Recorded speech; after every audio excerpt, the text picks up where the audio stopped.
नमस्कार मित्रों, आप सभी लोग का आर्य आईएएस एकेडमी में खूब खूब स्वागत है। तो आज का जो हमारा जो टॉपिक है वो ये है कि एनसीईआरटी की शुरुआत हम लोग कैसे करें, शुरुआत क्यों करना चाहिए एनसीईआरटी के द्वारा, इसके बारे में आज हम लोग चर्चा करेंगे। अब ये जो चीज़ जो मैं आपको बताने जा रहा हूँ ये पिछले हमारे 10 वर्ष के एक्सपीरियंस से ज़्यादा का आपको नतीजा मैं बता रहा हूँ। रोज़ करीब 20 से ज़्यादा इंक्वायरी आती है और सभी इंक्वायरी के अंदर एक चीज़ कॉमन होती है। वो जो प्रश्न जो सबसे ज़्यादा में पूछा जाता है वो ये है कि सर यूपीएससी करना है, आईएएस बनना है, लेकिन हम लोग शुरुआत कहाँ से करें। तो शुरुआत आपको एनसीईआरटी से करना चाहिए और ये केवल हम नहीं, जितने भी टॉपर्स हैं उन्होंने भी आपको बताया होगा। तो यहाँ पे प्रश्न ये आता है कि एनसीईआरटी से ही क्यों शुरुआत करें, क्यों किसी और बुक से या रेफरेंस बुक से आप शुरुआत नहीं कर सकते हो। करना हो तो कर सकते हैं, लेकिन एनसीईआरटी को आपको क्यों बुनियाद बनाना चाहिए, उसे क्यों आपको आधार बनाना चाहिए, फाउंडेशन बनाना चाहिए। तो उसका एक सबसे महत्वपूर्ण कारण ये है कि जब भी यूपीएससी क्वेश्चंस बनाता है, प्रश्न पत्र बनाता है, तो उन्हें दिखाना होता है कि हमारा ऑफिशियल सोर्स क्या है। अब वो ऑफिशियल सोर्स जाहिर सी बात है वो कोचिंग क्लास का कोई नोट्स तो होगा नहीं। क्यों?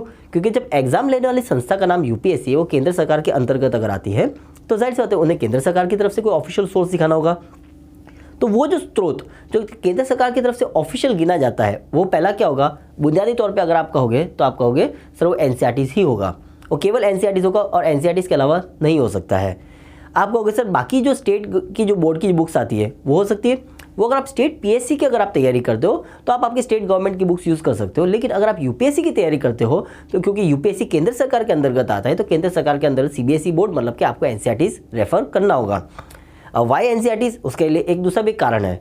क्यों? क्योंकि आपने जब पिछले वर्ष जब आपने एनसीईआरटी पढ़ी थी तो वो कब पढ़ी थी? आप कहोगे सर पिछले वर्ष भी नहीं, उसके करीब 5 या 6 बरस पहले हम लोग ने पढ़ा था। रीज़न क्या है? क्योंकि एनसीईआरटी से आपका जो संपर्क जो है वो 10वीं कक्षा के बाद क्या हो जाता है, छूट जाता है। किस तरह से? 10वीं के बाद आपको सिलेक्ट करना होता है आपकी फील्ड, चाहे साइंस लो, चाहे कॉमर्स लो, चाहे आर्ट्स हो। यदि आपने आर्ट्स के साथ ही कंटिन्यू किया है तो आप कह सकते हो कि सर हमारा एनसीईआरटी के साथ जो संपर्क है वो अभी भी जुड़ा हुआ है। लेकिन यदि आपने साइंस या कॉमर्स लिया हुआ है, ये इसलिए मैं आपको बता रहा हूँ क्योंकि हमारे पास अधिकतर जो भी इंक्वायरी आती है वो कौन से बैकग्राउंड से आती है, कॉमर्स बैकग्राउंड से आती है। यदि आपने साइंस या कॉमर्स लिया हो तो साइंस या कॉमर्स में फिर क्या होगा, आप चाहे पीसीएम लो या पीसीबी लो, फिजिक्स केमिस्ट्री मैथ्स या फिजिक्स केमिस्ट्री बायोलॉजी, या तो अगर आप कॉमर्स ले दो अकाउंट स्टेट्स, तो भी यहाँ पे आपको एक चीज़ पता चल गई कि आपने 10th के बाद आपका जो संपर्क है, आपका जो कनेक्शन है एनसीईआरटी से वो छूट गया। कब तक? 12th तक। अब 12th के बाद अगर आप ग्रेजुएशन करते हो तो जाहिर सी बात है ग्रेजुएशन तो करना ही होगा, क्यों? उसके बिना तो आप यूपीएससी का एग्जाम दे नहीं पाओगे।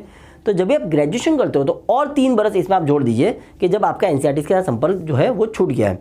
तो पता चला कि 10th के बाद +2 +3 मतलब कि कुल मिला के 5 बरस का अगर गैप हो गया है तो आपको एनसीईआरटी के साथ दोबारा संपर्क बनाने में समय लगेगा या तो संपर्क बनाना पड़ेगा। Is it clear? एनसीईआरटी के अंदर जो भी टॉपिक्स दिए हुए हैं वो टॉपिक्स कैसे हैं, किस तरह से दिए होते हैं, एक स्टोरी के फॉर्मेट में दिए होते हैं। जब स्टोरी के फॉर्मेट में दिया होता है तो जाहिर सी बात है वो सब चीज़ों को समझना आसान हो जाता है। पढ़ना और बात है, समझना और बात है। तो यहाँ पे आपको करना क्या है? पढ़ना है? नहीं, आपको पढ़ना तो है, आपको समझना भी है। और समझना किस तरीके से? इसलिए आपको क्या करना होगा, यूपीएससी का जो सिलेबस है वो सिलेबस आपको 1-2 नहीं, मिनिमम 3 या 4 मरतबा पढ़ना होगा। जब भी आप यूपीएससी का सिलेबस 3 या 4 मरतबा पढ़ोगे तो जाहिर सी बात है आपको पता चलेगा कि यूपीएससी की डिमांड क्या है। अंडरस्टूड? यूपीएससी ने जो सिलेबस में दिया हुआ है वो सब चीज़ें जब आप एनसीईआरटी से कनेक्ट करोगे तो आपको पता चलेगा कि ये चीज़ यूपीएससी की डिमांड है और ये चीज़ एनसीईआरटी में इस तरह से दी हुई है, इस तरह से आपके सामने प्रस्तुत किया हुआ है। तो जाहिर सी बात है आपको पता चला सिलेबस क्या है, आपको ये भी पता है कि एनसीईआरटी में टॉपिक दिया हुआ है कि नहीं दिया हुआ। जब एनसीईआरटी में टॉपिक दिया हुआ है आप उससे ज़्यादा अच्छा राब्ता बना पाओगे, आप ज़्यादा अच्छा संपर्क बना पाओगे। और इसके बाद जो नेक्स्ट स्टेप जो आपको करना है वो क्या है, तो आपको प्रीवियस ईयर के पेपर्स देखना है। जब भी आप प्रीवियस ईयर के पेपर्स देखोगे तो पता चला कि ये क्वेश्चन जो है ये फॉर्मेट में पूछा गया है, लेकिन वो टॉपिक ऑलरेडी आपके एनसीईआरटी में इस तरह से दिया हुआ है। तो एक होता है सप्लाई, जिसे हम लोग क्या कहते हैं आपूर्ति, एक होता है डिमांड, जिसे हम लोग क्या कहते हैं मांग। तो आपूर्ति मतलब कि सप्लाई आपको पता है एनसीईआरटी, मांग आपको पता है मतलब कि डिमांड, ठीक है। मांग जो आपको पता है तो ये बहाने क्या होगा कि आपका सप्लाई और डिमांड जब दोनों एक जगह पे जाके इंटरसेक्ट हो गए, एक दूसरे को जब जहाँ पे विभाजित करेंगे वहीं पे तो आपका एग्जाम क्लियर होगा। तो यहाँ पे एनसीईआरटी पढ़ने के साथ साथ आपके लिए एक चीज़ जो अत्यंत ज़रूरी है वो क्या है, वो ये है कि आपको सिलेबस भी देखना है और आपको प्रीवियस ईयर के क्वेश्चंस भी देखना है साथ साथ में। Is it clear? ये बहाना आपको पता चलेगा कि एनसीईआरटी के अंदर कौन से टॉपिक ज़्यादा महत्वपूर्ण है, कौन से टॉपिक्स को आप चाहो तो स्किप कर सकते हो या तो आप दरकिनार करके आप आगे निकल सकते हो। Is it clear? इसके अलावा अब दूसरा जो सबसे बड़ा जो प्रश्न जो हमें आता है वो ये है कि सर अहमदाबाद में तैयारी करनी चाहिए या दिल्ली में तैयारी करनी चाहिए, क्योंकि हमारे यहाँ पे अधिकतर जितने भी लेक्चरर्स हैं उन लोग ने अहमदाबाद में भी पढ़ा है, गुजरात में जगह जगह पे पढ़ा है। गुजरात में कहाँ पे? बड़ौदा, सूरत, गांधीनगर में पढ़ाया हुआ है, और इसके अलावा दिल्ली में भी पढ़ा हुआ है, दोनों जगह पे करोल बाग में भी पढ़ाया हुआ है, और राजेंद्र नगर जिसकी हम लोग बात करते हैं, इसके अलावा जीटीबी नगर, मुखर्जी नगर जिसकी हम लोग बात करें। तो यहाँ पे पता चलता है कि दिल्ली के जो स्टूडेंट्स और अहमदाबाद के स्टूडेंट में ज़मीन आसमान का फ़र्क होता है।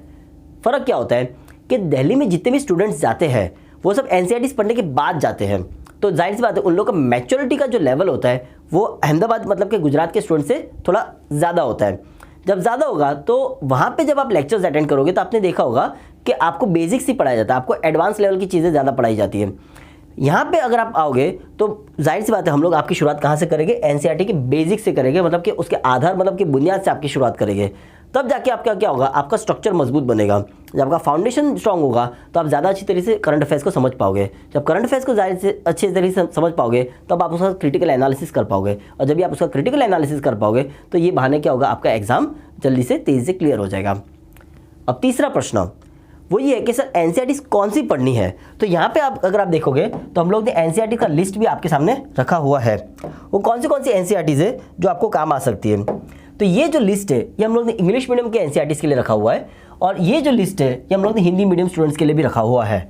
यहाँ पे आप देख सकते हो स्टेप बाय स्टेप हम लोग ने सब्जेक्ट बाय सब्जेक्ट्स ये एनसीईआरटीज़ को डिवाइड किया हुआ है, ताकि आपको ज़्यादा अच्छी तरीके से समझ में आए कौन से टॉपिक ज़्यादा महत्वपूर्ण है और कौन से टॉपिक्स नहीं है, कौन सी एनसीईआरटीज़ आपको काम आ सकती है और कौन सी एनसीईआरटीज़ आपको काम नहीं आ सकती है। तो जब आप ये लिस्ट देखते हो तो ये बहाना आपको पता चलेगा कि there are couple of NCERTs कि जो आपके लिए सबसे ज़्यादा महत्वपूर्ण हो जाती है। सब्जेक्ट वाइज आपके लिए विभाजित कराया हुआ है, वर्गीकरण किया हुआ है, ताकि आपको ज़्यादा बेहतर तरीके से समझ में आए। तो ये जो है आप देख सकते हो, ज्योग्राफी के बाद history of world, Indian polity मतलब कि राज्य व्यवस्था, उसके ऊपर भी हम लोग ने यहाँ पे आपके लिए पूरा एक लिस्ट बना के रखा हुआ है। Apart from this Bharatiya Samaj, यहाँ पे भी आप देख सकते हो एनसीईआरटीज़ का लिस्ट बना के रखा हुआ है। साइंस के लिए भी हम लोग ने रखा हुआ है, एनवायरमेंट इकोलॉजी के लिए भी रखा हुआ है। सेम इसी प्रकार से हम लोग ने हिंदी माध्यम वाले बच्चों के लिए भी किया हुआ है, स्टूडेंट्स के लिए भी किया हुआ है। यहाँ पे भी आपको देखने को मिलेगा कि ये एनसीईआरटीज़ जो है हम लोग आपको यहाँ पे बुनियाद से पढ़ाएंगे, ताकि आपका एनसीईआरटीज़ का कंसेप्ट एकदम क्लियर हो। जब आपका एनसीईआरटीज़ एकदम क्लियर होगा तो जाहिर सी बात है आपके लिए एग्जाम भी क्लियर करना बहुत ही आसान हो जाएगा। तो ये जो एनसीईआरटीज़ है हम लोग कभी कराएंगे, ये बैच कब से शुरू हो रही है? बैच कुछ ही समय में शुरू होने वाला है। अगर आपको ये बैच में इंटरेस्ट हो तो आप एक काम करिए, नीचे दी हुई गूगल फॉर्म्स की लिंक पे आप क्या करिए, आप अपने आप को रजिस्टर करिए, ताकि आप अपने आप को इसमें शामिल कर सको। बैच का नाम है एनसीईआरटी आधार मतलब बुनियाद। यहाँ पे हम लोग आपको बुनियादी तौर पे पढ़ाएंगे, आपको एकदम स्ट्रक्चर लेवल पे पढ़ाएंगे, आपको बेसिक से पढ़ाएंगे, ताकि आपका एग्जाम जल्दी से जल्दी क्लियर हो जाए। ये जो भी सेशंस है ये दोनों ही आपको ऑनलाइन और ऑफलाइन मोड में उपलब्ध होते रहेंगे। जो एनसीईआरटीज़ जो अभी हम लोग ने आपको शेयर किया था, जो अभी आपको दिखाया था, यदि आपको उन एनसीईआरटीज़ को डाउनलोड करना हो तो आप हमारे टेलीग्राम चैनल जो है RAIS अहमदाबाद, इसे भी सब्सक्राइब कर सकते हो। वहाँ पे जाके आप डाउनलोड कर सकते हो। इस प्रकार के और दिलचस्प वीडियो को अगर आपको जानना हो, देखना हो, तो आप हमारे चैनल पर जाके सब्सक्राइब कर सकते हो। और इसके अलावा भी बहुत सारी जानकारी हम लोग इंस्टाग्राम पे पोस्ट करते रहते हैं, वहाँ पे भी जाके आप सब्सक्राइब कर सकते हो। हम लोग आशा व्यक्त करते हैं कि आपको हमारा लेक्चर, ये सेशन जो है पसंद आया होगा। हम लोग यहाँ पे हमारे सेशन को समाप्त करते हैं। धन्यवाद।